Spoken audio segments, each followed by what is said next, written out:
everyone, welcome to Jetersblessings. This is Marjorie. Today I've got this beautiful nativity sign, and I've already mounted some cable mounts on the back of it with a little bit of Gorilla super glue. And then here I'm just using some Gorilla hot glue to go around the perimeter of the mounts, and that way it just gives it extra security. And then while that dries, I'm going to go ahead and I'm going to start off with this Unique on the Creek Wreath Form. And this will be my first time using this one. I'm trying to show you here, it's got that hole and then the hole, another hole next to it. And that's where I'm actually going to put the wire hanger. I just use a jute cord tied on there, and that's what they have for the wire hanger, but I don't show that. So here I'm starting with that the three holes right in between the two holes that I'm going to use the jute cord in. And I start with the bottom two holes, which that is actually the second row. And I put a pipe cleaner there. Then I'm going up to the first row, and I'm going to put a pipe cleaner there as well. And then all I do is I just I go down one, up one, down one. I just alternate all the way around. And there are 16 pipe cleaners that will be in this wreath form. Now, I've just started using these Unique on the Creek or UITC boards, and I really like them. They make it very easy, and it's very sturdy. The plastic it's a hard plastic, and it's very sturdy, and it gives a good sturdy base to the back of the wreaths, and it also makes it look very nice and clean. You don't have a bunch of, I mean, you still have the pipe cleaners and stuff like that that you use, but it looks a lot cleaner than if you were to use a wire frame.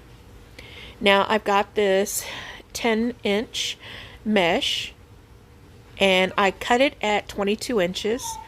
I know it says 32, but I didn't zero out at the 0. I started off at the 10.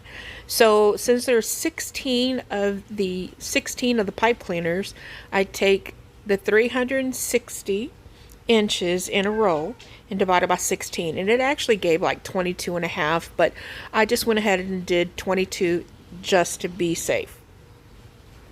And here I'm just doing a ruffle method. So I folded under one end and then started ruffling my fingers up to the opposite end and made sure that still folded over. And here I'm going to do it again for you. So I folded under about an inch, and I'm just walking my fingers up the middle and then making sure that my bottom, the opposite end, is flipped under. Then I'll go ahead and put that into the wreath form as well. So here what I thought I was going to do was go top, bottom, alternate it like I did with the pipe cleaners. And again, this is my first time using this board, so it was kind of this was a lessons learned for me on what to do. So I decided, nope, I'm so sorry, y'all. My cat is in heat, and I'm sorry you gotta hear her. So I take it out and decide I'm just going to go on all the pipe cleaners that are at the bottom, and I go and do all those first, kind of like you would with the pancake wreath. And then I'll do all of those on the bottom, on the outer ring first, and you'll see in just a minute.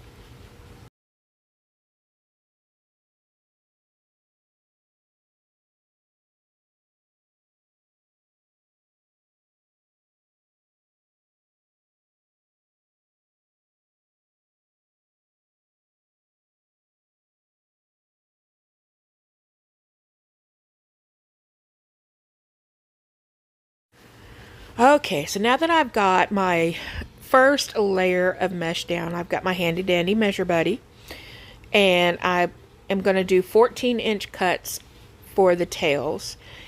And This ribbon is actually the inspiration. This is a smoke blue color, and it doesn't really show up exactly like it looks in person. It's a little more bright in the video, I guess, just from the lighting, but this is such a gorgeous color. I like the smoke blue look, and all the different ribbons that you'll see me using in this video has all smoke blue in it. Now you'll see the 1.5 that I use as tails too, but it's got like the smoke blue glitter on it, so it definitely looks a little brighter there. So, and that's the ribbon I was talking about. So it's got the glitter on it, but it's definitely smoke blue, and it is so gorgeous. So after I cut my tails at 14 inches, I go ahead and dovetail the 2.5 inch, and then I cut the 1.5 inch at an angle. I just pinch it in the middle, and here I am going ahead and adding it to the very first pipe cleaner. And then I just trim my stems down to about 1/2 inch, 1/4 to 1/2 inch, and just fluff everything out to make it look nice. So I'm going to do this wreath just like the pancake wreath. And so now that I've got my outer layer of mesh on, I'm going to go ahead and put all my tails onto those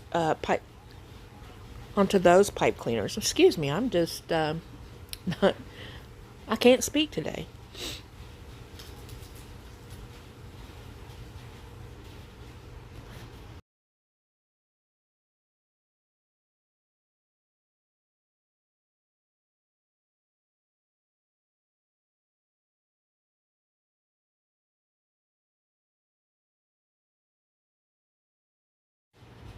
Okay, so I put my first layer of the mesh and ribbon tails on, and now I'm going to go ahead and put the inner layer on.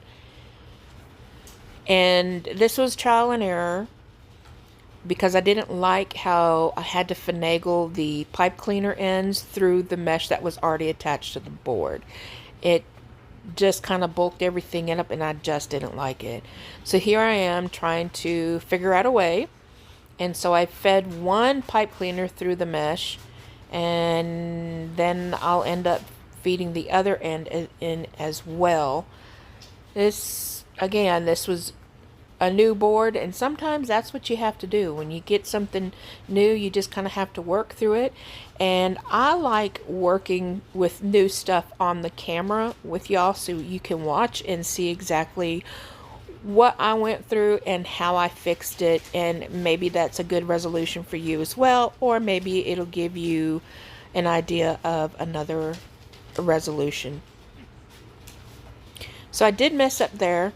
I cut the ends off of the pipe cleaners when I shouldn't have. I didn't put the tails in already, so I had to add the ends of the pipe cleaner back, and then I went ahead and added the tails and trimmed them off again.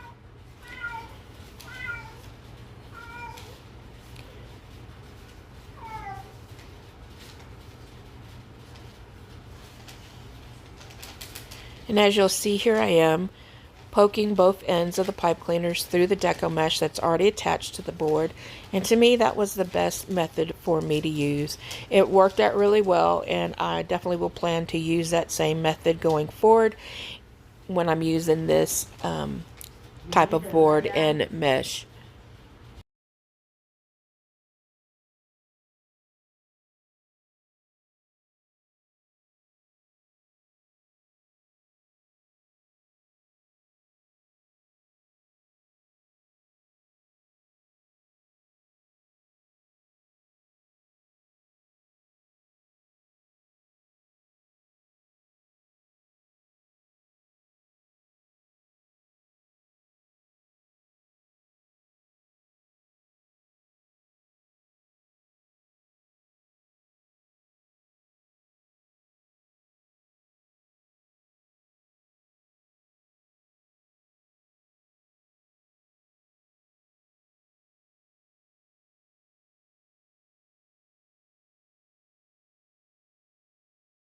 So here I've got the sign, and this was a little bit of struggle. I struggled quite a bit making this wreath, honestly. And it was just because, you can't, I didn't figure out a way to maneuver through the mesh like I should have before I had started. Whereas if you're using a wireframe, you can easily move your mesh out, but here you've got to strategically place your pipe cleaners in certain holes to make it work. And so that's what I had to do. And also to get it through the mesh and everything. And I realized I tied this one end down too much, so I had to go ahead and let it out a little bit, and then I'll go ahead and tie the other end. But again, this makes it all look really nice and clean because you're using the same holes, and so you don't have a bunch of pipe cleaners all over the place. And you can easily trim the ends of the pipe cleaners on the back and tuck them back down into one of the holes, and it hides everything.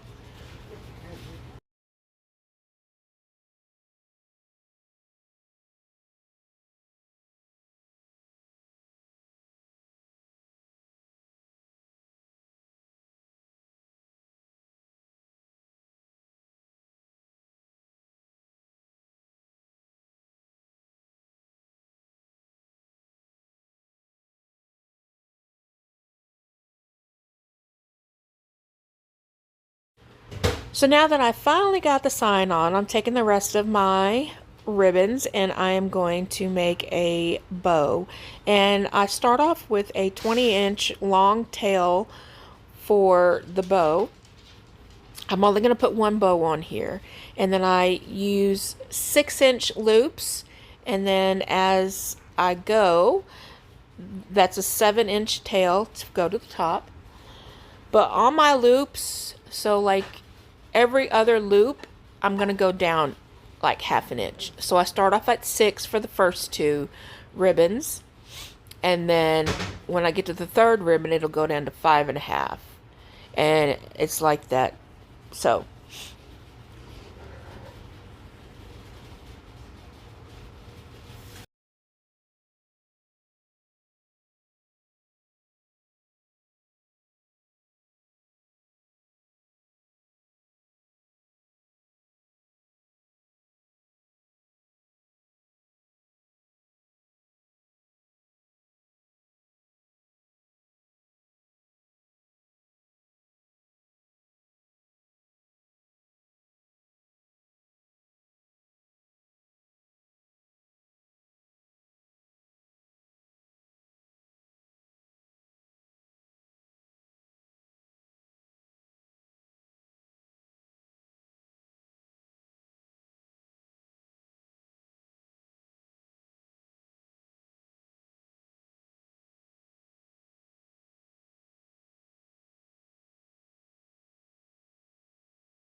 So now that the bow is made, I'm going to take it off very carefully and place my pipe cleaner in there.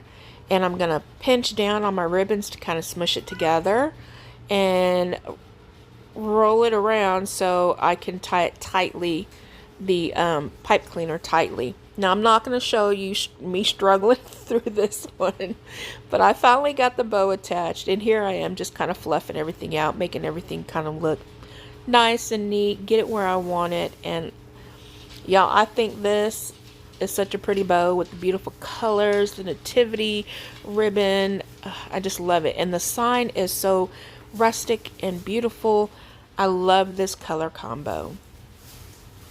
So this is the beauty, and y'all let me know what you think. Do you love the smoke blue color? I just absolutely love the nativity scene, and everything matched so well. Thank you guys for joining me, and I hope that you guys have a very blessed week.